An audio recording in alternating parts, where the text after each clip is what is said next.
오늘 시편 33편 우리 11절에서 15절까지 말씀 함께 보겠습니다. 제가 먼저 11절을 읽겠습니다. 여호와의 계획은 영원히 쓰고 그의 생각은 대대에 이르리로다. 여호와를 자기 하나님으로 삼은 나라 곧 하나님의 기업으로 선택된 백성은 복이 있도다.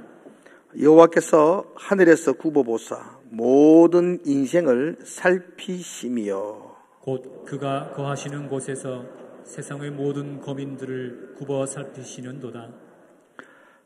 그는 그들 모두의 같이 읽읍시다. 시작.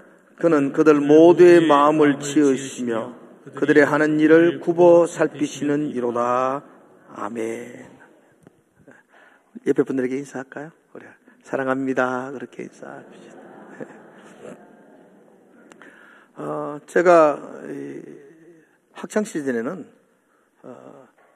눈이 참 좋았습니다. 한 번도 1.5 이하로 떨어진 적이 없는 거의 새거였습니다. 눈이 참 좋았는데 30대 중반에 담임 목회를 하면서 뭐 그렇게 열심히 안 했는데 신경을 썼던 모양이에요. 그래서 왼쪽 눈이 어느 날 안 보이더라고요. 그러니까 도로 운전하면 큰 표지판 있잖아요. 뭐 대구대 5km 이렇게 크게 적어놓은 게 그게 안 보이는 거예요. 그래서 이게 안 보이면 심각하다. 내가 왼쪽으로 떠보면 안 보여요. 허리 글자가 안 보였어요. 그래서 저는 원래 병원에 잘 안 가는데 그래서 어쩔 수 없이 병원에 갔더니만 왜 이제 왔냐고 실핏줄이 아주 많이 터졌다고. 그래서 이제 핏줄이 터지니까 얼룩얼룩지니까 글자가 안 보이더라. 그래서 치료를 했지만 그게 완벽하게 돌아오진 않았어요. 지금도 왼쪽 눈은 잘 그렇게 안 보여요. 요즘은 오른쪽 눈까지 잘 안 보입니다. 너무 걱정할 건 없고 노안입니다. 이제 그래 안 보일 나이가 되었어요. 이제 그래서 이제 돋보기를 껴요.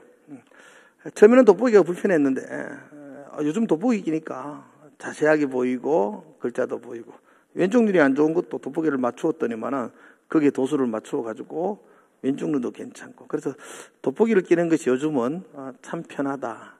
책상에 앉을 때마다 돋보기를 항상 옆에 두고 돋보기를 자주 착용을 합니다.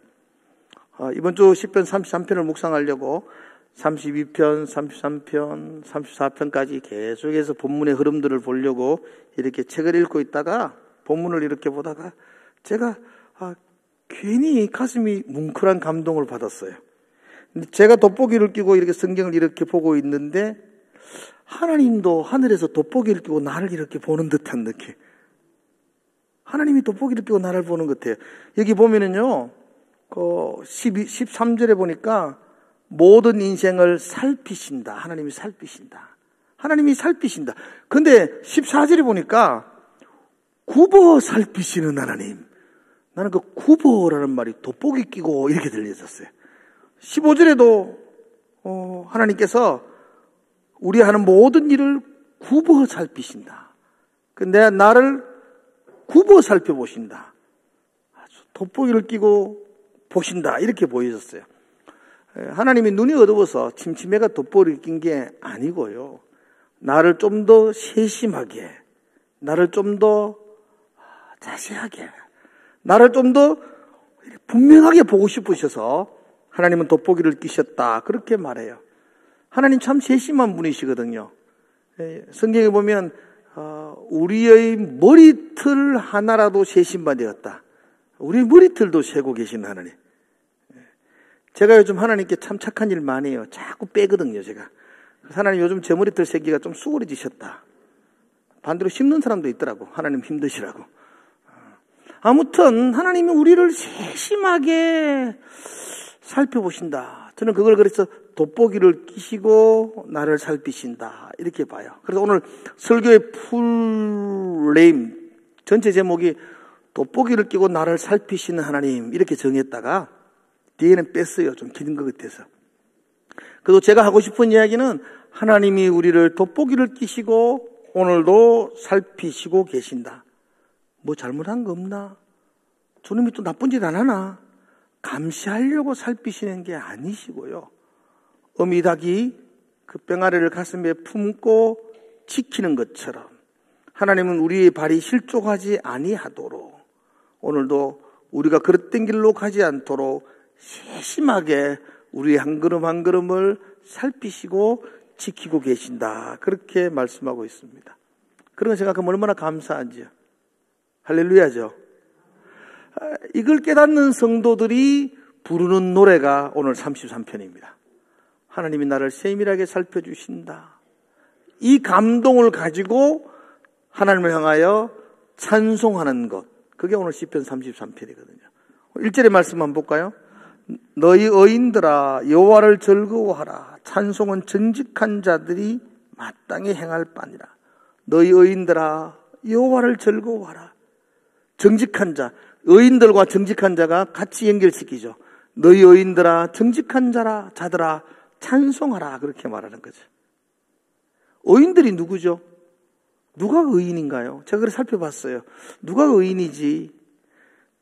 시편 32편부터 이 시가 연결되어져요. 여러분 시편이 31편, 32편 떨어진 시가 아니고 원래는 이렇게 쭉 연결되어 있는 시거든요.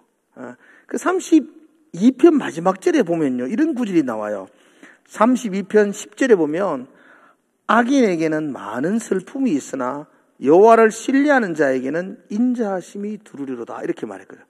악인에게는 슬픔이 있고 여호와를 신뢰하는 자에게는 인자하심이 있다. 그러니까 슬픔과 인자하심이 대조를 이루고 악인과 여호와를 신뢰하는 것이 대지를 이루어요. 악인, 나쁜 짓 하는 사람, 악한 놈들이죠. 그와 반대되는 사람, 의인, 선한 사람. 그런데 시편 성경은 그 의인과 선한 사람을 누구라고 말하냐면 여호와를 신뢰하는 사람들이다. 하나님을 신뢰하는 사람들이 의인입니다, 여러분. 하나님 믿으세요? 의인이십니다. 옆에 분들에게 한번 집사님 의인이세요. 그렇게 말해요. 착한 일 많이 한 것 아니에요. 선한 일 한 것 아니에요. 그래서 의인이라고 말하지 않아요. 여호와를 신뢰하기에 우리를 의인이라고 성경은 말해요. 그리고 말하잖아요. 의인들아, 정직한 자들아, 하나님을 찬송하라. 우리가 해야 될, 의인들이 해야 될 것은 하나님을 찬양하는 것이 마땅하다. 그렇게 말해요. 그런데 그 찬양을 말할 때요, 3절의 말씀 보니까 이렇게 말해요. 3절 뭐요? 새 노래로 그를 노래하며 즐거운 소리로 아름답게 연주할 줄. 찬양하는데 어떻게 찬양하는다니까? 새 노래로 찬양하래요, 여러분. 새 노래로 찬양하십시오. 새 노래로. 새 노래가 뭐냐? 제가 찾아봤어요. 새 노래가 뭐냐? 요즘 신곡, 핫한 노래를 새 노래라고 말하지 아니하고요. 이 새 노래는 제가 지난 수요일 날 요한계시록을 말하면서 속량함을 받은 14만 4천이 하늘의 보좌를 향하여 소리쳐 부르는 노래를 새 노래 이렇게 말하거든요. 그러니까 구원함을 받은, 구속함을 받은 그 감동으로 성도들이 부르는 노래를 새 노래입니다. 그리고 구원의 감격이 없는 사람들은 새 노래를 부를 수 없어요. 그죠? 소리 크다고 해서 새 노래 아니에요. 그냥 우리의 고막만 나쁘게 할 뿐이에요. 그런데 속량함을 받은 성도들, 구속 곧 제사함을 받은 성도들, 그래서 하나님의 자녀가 된 성도들이 그 구원의 감격으로 하나님을 찬양하는 거, 그걸 새 노래 이렇게 말해요. 하나님을 신뢰하는 의인들, 여러분들이 불러야 될 노래가 있다면 구원의 감격을 소리 높여 부르는 새 노래인 줄로 믿습니다. 그래서 오늘 이 예배가 새 노래로 드리는 예배가 되기를 주의 이름으로 축복을 드립니다. 우리의 찬양을 받으시는 그 하나님이 어떤 분이시냐? 우리는 지금 소위로문답 전반부를 보고 있는데요. 이 전반부에는 하나님이 어떤 분이시냐를 이야기해요. 내가 믿는 하나님이 어떤 분이시냐. 여기가 명확해야 되거든요. 이걸 우리는 신학자들은 말하기를 신론이라고 말해요. 조직 신학에서는 신론. 하나님이 어떤 분이시냐. 여러분이 예비하고 오늘도 여러분이 신뢰하고 여러분이 의지하는 하나님이 어떤 분이시죠? 자, 누가 물어요. 하나님 어떤 분이세요? 이런 물으면 뭐라고 말하래요? 지금 2월달, 1월달, 2월달, 3월달 계속 하고 있는데 하나님 어떤 분이세요? 하니까 여기서 하는 건 안 돼요. 전능하신 하나님. 또 어떤 분이세요? 예, 하나님은 전능하세요. 그 전능하신 하나님 나를 사랑하세요. 그 하나님이 거룩하신 하나님이에요. 영원하신 하나님이에요. 그 하나님이. 그죠? 지난 시간에 하나님 어떤 분이시라 그랬죠? 나도 까먹었어요. 그분은 삼위일체 하나님이시고. 아무튼 그 신론에 대한 이야기를 우리가 지금 전반부에 하고 있어요. 하나님 어떤 분이신가? 이제 내일부터 다음 주부터는 그럼 그 앞에 서 있는 인간들은 어떤 사람이냐? 우리는 어떠냐? 인간론에 대한 이야기를 하게 될 것이고, 그리고는 또 성령론의 이야기도 하게 될 것이고, 우리가 다니는 교회는 어떤 곳이냐? 교회론의 이야기를 하게 될 것이고, 종말론의 이야기도 하게 될 것이고, 그게 이제 소위 이름다 107문의 전체들을 이루고 있을 거예요. 우리가 찬양하는 하나님 어떤 분이신가? 그래서 오늘 7번째 시간이거든요. 하나님 어떤 분이신가? 7번째 시간인데. 자, 7번 질문 한번 할게요. 여러분 대답 한번 해보세요. 제가 질문할 테니까 여러분 대답해 보는 거예요. 하나님의 예정은 무엇입니까?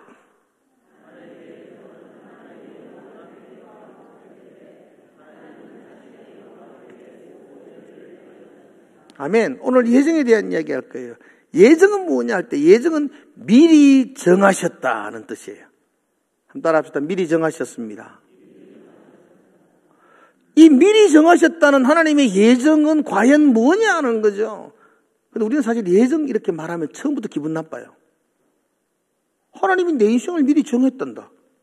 아니, 내가 내 인생이 나의 것이고 내가 내 인생을 설계하고 계획해야 되는데 왜 하나님이 내 인생을 미리 정하셨어? 라는 것들에 대한 불편함을 가지고 있어요. 특별히 우리는 우리 위의 권위자에 대해서 굉장히 불편해요. 이래라 저래라 하지 마세요. 선생님이 싫어합니다. 부모가 잔소리하는 것도 싫어해요. 왜 내가 알아서 할 건데 왜 이래라 저래라 하십니까? 라고 말해요. 그래서 하나님에 대해서도 마찬가지입니다. 하나님이 뭐한데 나를 정하십니까? 내가 알아서 합니다. 그렇게 우리는 이야기합니다. 그래서 예정 이렇게 말을 하면 그 자체로 우리는 별로 불쾌합니다. 그런데 이거는 오늘 잘 들으시면 좋겠어요. 예정을 몰라서 하는 이야기예요. 예정이 뭔지도 모르니까 불쾌한 거예요. 오늘 하나님의 예정에 대한 이야기를 여러분들에게 제가 아주 쉽게 설명해 줄 텐데 예정만큼 감격스러운 것도 사실은 없습니다. 예정이란 뭐냐 할 때 오늘 소위 여러분들 이렇게 해요. 하나님의 영원한 계획과 목적이 예정이라는 겁니다. 자, 이거 외우셔야 돼요. 예정이란 따라볼까? 하나님의 영원한 계획과 목적. 이걸 예정이라 그래요. 영원한 계획이란 말은 영원하다는 말은 변하지 않는다, 바뀌지 않는다, 불변하다, 취소되지 않는다. 그 말을 함축하는 게 영원이에요. 하나님은 나를 향하여 변하지 않는 계획과 목적을 가지고 있습니다. 이걸 예정이라고 말해요. 여러분 무슨 일을 할 때에 계획을 잘 짜서 일하는 게 좋은가요? 아니면 닥치는 대로 무턱대고 일하는 게 좋은가요? 그렇죠. 계획을 짜는 게 좋잖아요. 집을 지을 때에도, 교회를 지을 때에도 제일 처음 가장 정성을 다하여 해야 될 게 있습니다. 그게 설계를 하는 겁니다. 설계가 잘못되면요, 아름다운 건물이 될 수가 없어요. 설계, 이건 치밀하게 하셔야 됩니다. 가장 많은 에너지를 투자해서 해야 될 게 설계. 그래서 그 설계한 대로 건물이 지어지는 거죠. 하나님이 우리 인생을 설계하셨다. 아니야, 무턱대고 그냥 막무가내로 그냥 되는 대로 하셨다. 어느 게 좋아요? 여러분, 건물 하나를 짓는데도 설계가 중요한데 어떻게 내 인생을 아무런 설계도 없이 그냥 닥치는 대로 되는 대로 그렇게 진행하신다. 말이 안 되잖아요. 하나님은 우리의 인생을 설계하셨어요. 계획하셨어요. 어떤 목적을 가지고 하나님은 계획하셨어요. 그걸 예정이라고 말해요. 우리 교회를 건물 질 때도 설계를 했어요. 우리가 설계한 것, 아주 뛰어난 설계자가 설계했습니다. 그 설계한 것들이 중간에 건물을 짓다가 바뀔 수가 있을까요? 없을까요? 설계를 변경할 수 있나요, 없나요? 예, 설계 변경합니다. 왜냐하면 하다 보면은 내가 책상에서 생각했던 거하고 또 막상 여기서 지어보니까 요건 요렇게 하면 더 좋겠어. 그때 설계를 변경합니다.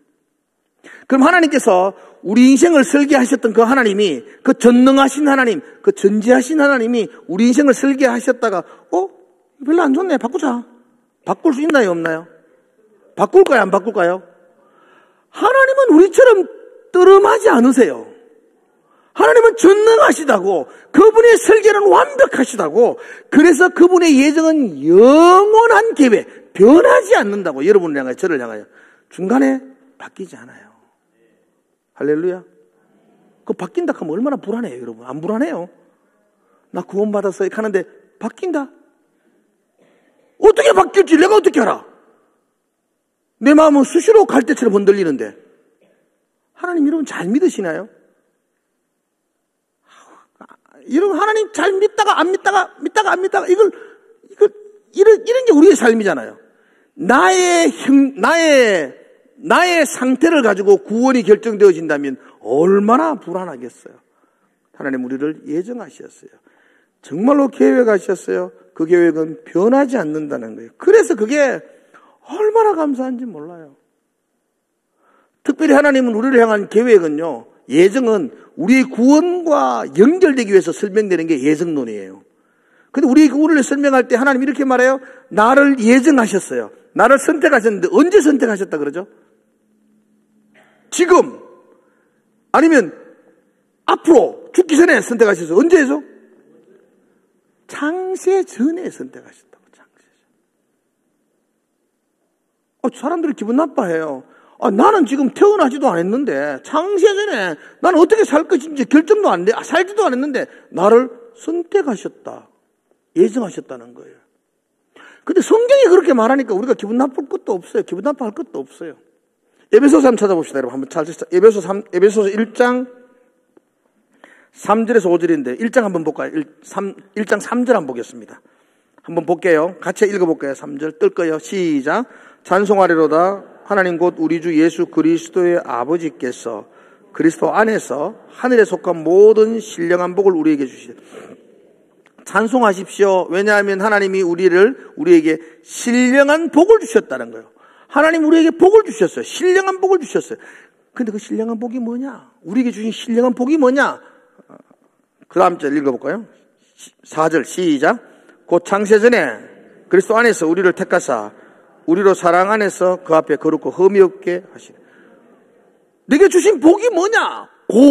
그 복은 창세 전에 나를 택하사 하나님의 자녀로 나를 택했다고요. 그래서 그 이후로 거룩하고 흠이 없는 자녀로 15절 읽어볼까요? 5절 그냥 5절이다. 5절 시작. 그 기쁘신 뜻대로 우리를 예정하사 예수 그리스도로 말미암아 자기의 아들들이 되게 하셨네. 창세 전에 우리를 선택하셔서 하나님이 기뻐하신 뜻으로 우리의 삶을 계획하시고 인도하셨다.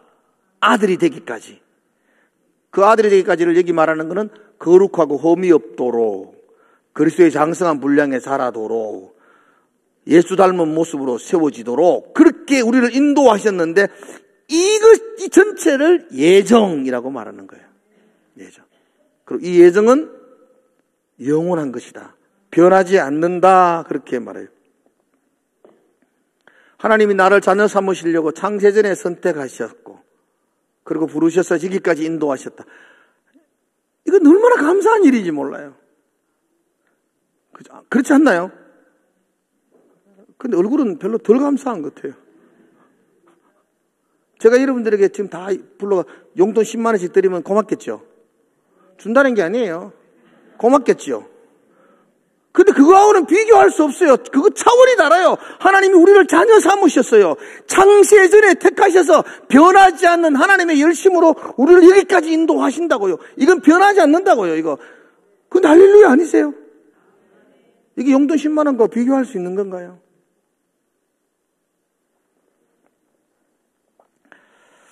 얼마 전에 제 아내의 외삼촌이죠. 저의 처외삼촌인데 친하게 지내요. 교회는 안 다니시지만 참 좋은 분이세요. 그분도 늘 주님을 함께 하시는 분이시죠. 그래서 제 집에 놀러 오셨어요. 그래서 같이 얘기를 나누시다가 식사를 제가 대접하겠다고 그래서 밥 먹으러 가요.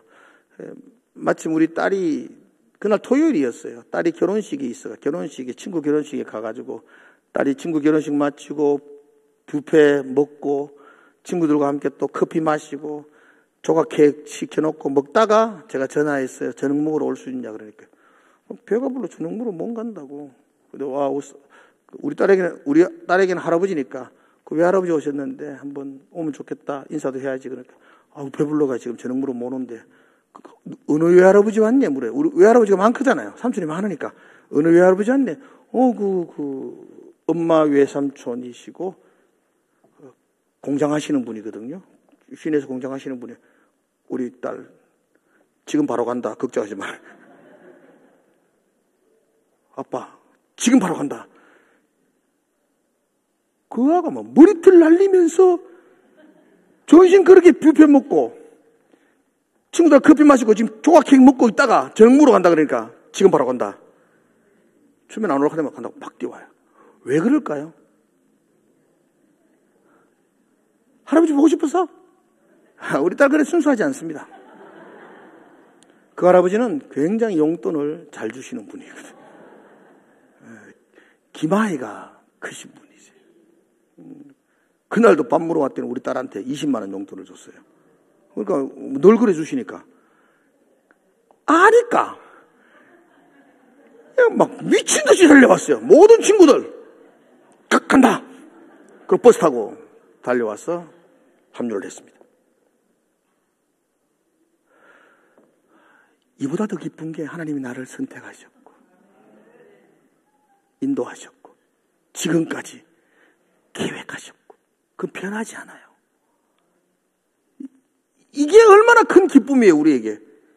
이 구원의 조건이 내게 있었다면 내가 얼마나 불안할 건데 하나님이 나를 예정하셔서 계획을 가지시고 설계하시고 여기까지 오시게 하셨다. 그건 변하지 않을 거야. 그 약속을 해주는 게 그게 예정이에요. 그래서 하나님이 예정하심을 생각할 때마다 우리는 감사하지 않을 수가 없어요. 우리는 그 감사로 오늘 예배 드리는 겁니다. 할렐루야. 오늘 에베소서의 말을 보니까 이렇게 말하죠. 창세 전에 나를 택했대요. 창세 전에 내 상태에 상관없이 하나님 나를 선택하셨다고요. 그죠? 그리고 하나님 그 다음에 나를 부르셨어요. 하나님이 부르셨어요. 우리는 내가 하나님을 선택해서 믿었다고 생각하는데 성경은 그렇게 말하지 않아요. 하나님이 나를 부르셨다고 말해요. 여러분이 믿었나요? 하나님이 여러분을 믿게 하셨나요? 다시 한번 여기 물어봐요. 어른도 그건 대답하셔야 돼요. 여러분이 하나님을 믿으셨나요? 하나님이 여러분을 믿게 하셨나요? 믿게 하셨어요. 나를 부르셨다니까. 내 마음을 열으시고 나를 부르셨어요. 믿게 하셨어요. 우리는 그걸 은혜라고 말해요. 은혜. 칼빈은 이것을 거부할 수 없는 은혜, 불가항력적인 은혜 이렇게 표현했기도 했어요. 그래요. 그 하나님이 나를 선택하시고 나를 부르시고 지금도 나를 인도하시는 이 은혜는 불가항력적이에요. 여러분이 거부할 수 없어요. 하나님의 계획, 작정, 예정하심으로 영원히 변치 않는 그분의 열심으로 우리를 지금도 인도하고 계세요. 그래서 우리는 감사한 거예요. 소요리 문답 7번째. 하나님의 예정은 무엇입니까? 읽읍시다. 시작.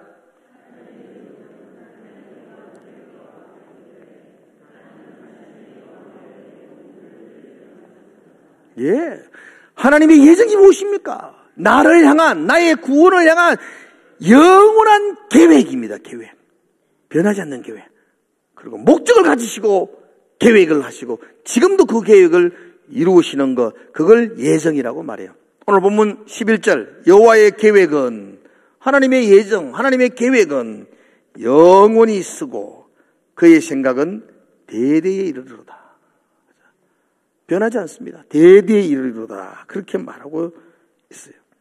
하나님이 나를 구원하시겠다고 계획 세우시고 나를 자녀 삼으시다고 하나님은 작정을 하시고 그 작정, 그 예정은 변하지 않습니다. 한 번 회복은 영원한 회복이라고 말하는데 한 번 구원은 영원한 구원입니다. 할렐루야. 기뻐하셔야 되는데 안 기쁘신 것 같아서 12절에 이렇게 말하죠. 여호와를 자기 하나님으로 삼은 나라 곧 하나님의 기업으로 선택된 백성, 우리죠. 예정하신 우리죠. 복이 있도다. 우리는 복이 있도다. 할렐루야. 우린 복이 있도다. 우리는 뭐가 복이 있어요? 통장에 잔고가 많을 때 복이 있도다.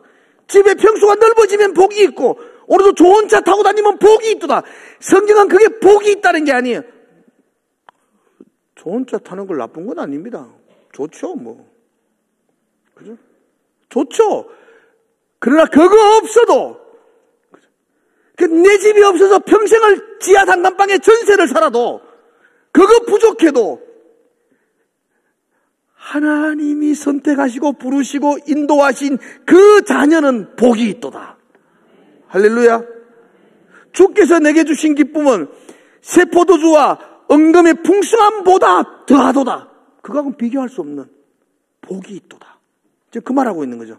하나님 너를 선택하셨어. 너를 부르셨어. 너를 인도하셔. 너를 향한 하나님의 구원하심이 예정되어 있어. 그건 너는 그래서 복이 있는 거야. 그 다음에 뭐라고 말합니까? 너를 살피시는 거야.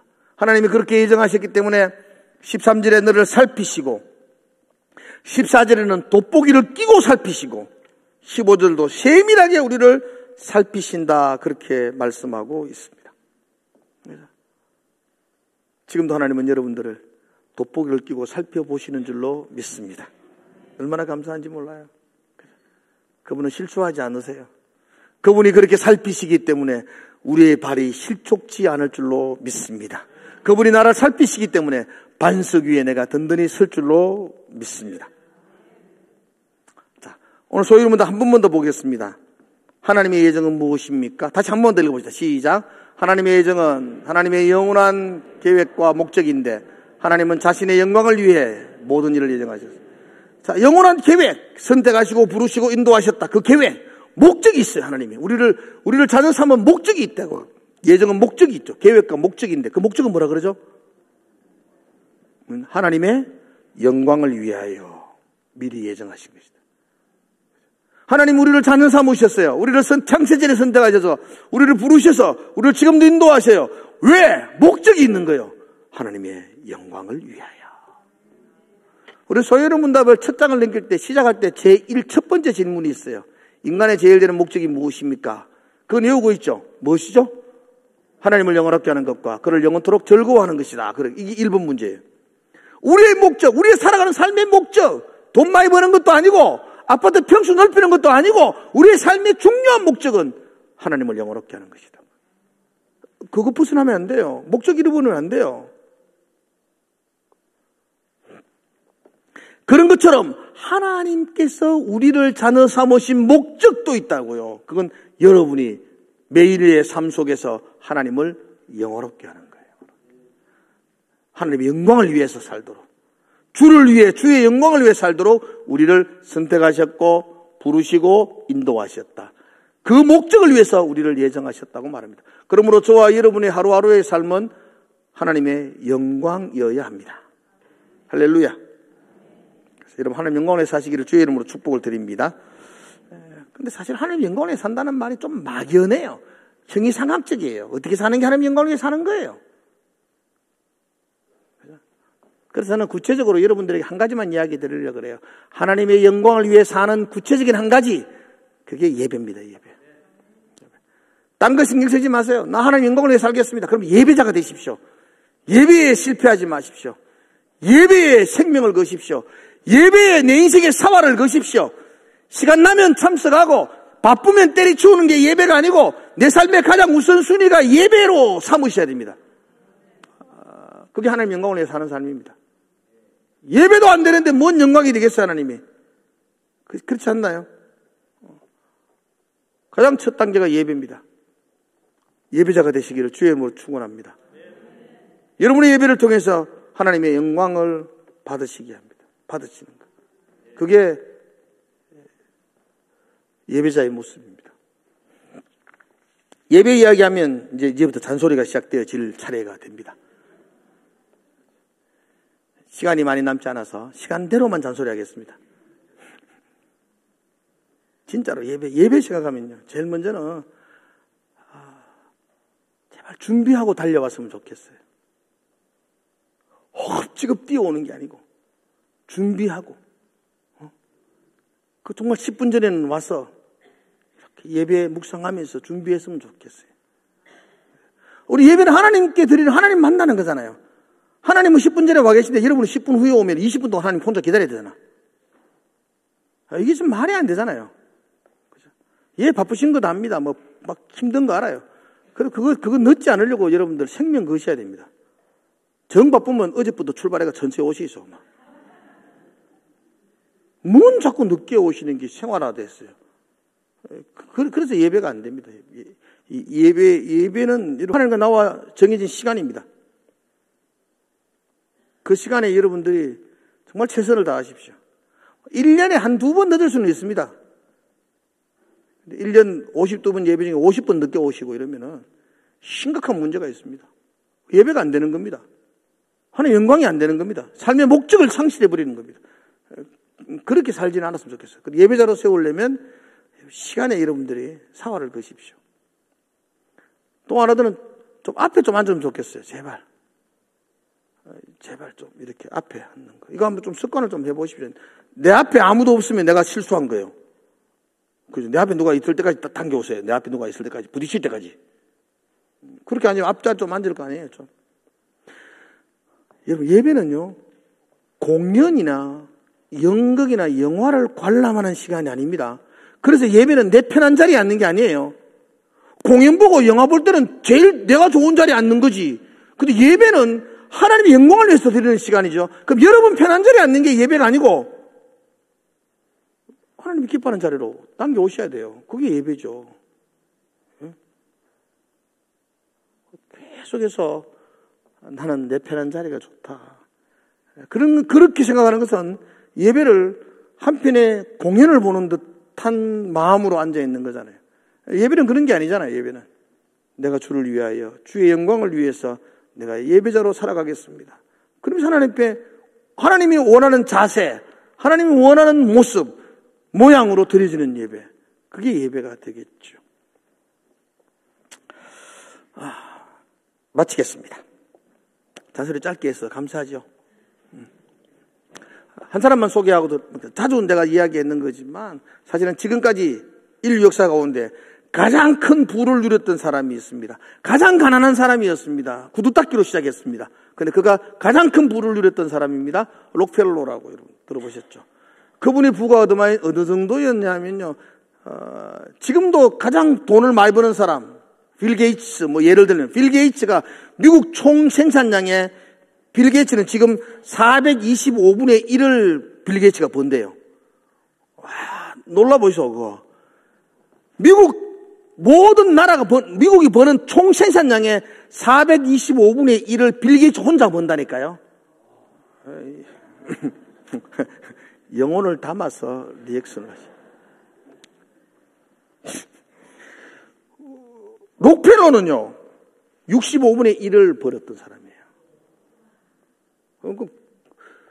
지금도 미국의 맨해튼에 가면 양쪽에 그 8차선 도로 양쪽에 빌딩들이 쫙 있는데 다 록펠러 재단 겁니다. 한 도시를, 빌딩 한 개가 아니고. 가봤습니까? 참, 말을 마세요. 나도 안 가봤어요. 들었어요. 한 사람이 그렇게 부를 누릴 수 없을 정도의 부를 누렸습니다. 록펠러는 자기 수입을 가지고 11조를 계산해서 하나님께 드렸어요. 그걸 가지고 구제사업을 하고 그걸 가지고 교회를 짓고 그랬어요. 그런데 11조를 관리하는 직원이 40명이었어요. 나는 내 혼자 해도 남는다. 11조를 관리하는 사람이 40명이 그걸 관리할 정도였더랬습니다. 근데 그 록펠러의 유명한 것은 어머니가 그를 신앙으로 키우면서 록펠러의 10계명이 있어요. 어머니가 그를 기도로 키우면서 너 이건 꼭 평생을 지켜 라는 10계명이 있습니다. 첫 번째, 인터넷 가 찾아보십시오. 하나님을 친아버지로 섬기라. 하나님을 친아버지로 섬기라. 참 하나님 아버지로 두면 좋잖아요. 두 번째, 목사님을 하나님 다음으로 섬기라. 기가 막혀요, 이거는. 성공한 사람 남달라요. 우스운 이야기겠죠. 그래 섬기십시오. 저한테 뭐 많은 선물을 해라, 뭐 대접을 해라, 이런 뜻 아닙니다. 집에 가서 그 교회에서 가장 안타까운 게 뭔지 아세요? 제가 교회를 하면서 가장 안타까운 것이 중직자의 자녀들이 교회를 떠난다는 겁니다. 왜 그러냐? 그 아이들이 어릴 때에 부모들이 매일 집에 가서 목사님 욕하거든요. 오늘도 그 아이들이 자라면서 맨날 욕하는 목사님 설교 들었는데 그 아이가 교회 나오고 싶겠어요? 장성하면 안 나옵니다. 그래서 아이들 앞에서 제발 독약을 먹이지 마셔야 돼요, 중직자들은. 그래서 목사님을 하나님 다음으로 섬기라. 이건요, 목사 잘해라 이런 뜻이 아니고, 이건 여러분의 자녀를 바르게 키우는 정말로 귀한 방법입니다. 한번 해보세요. 기대하겠습니다.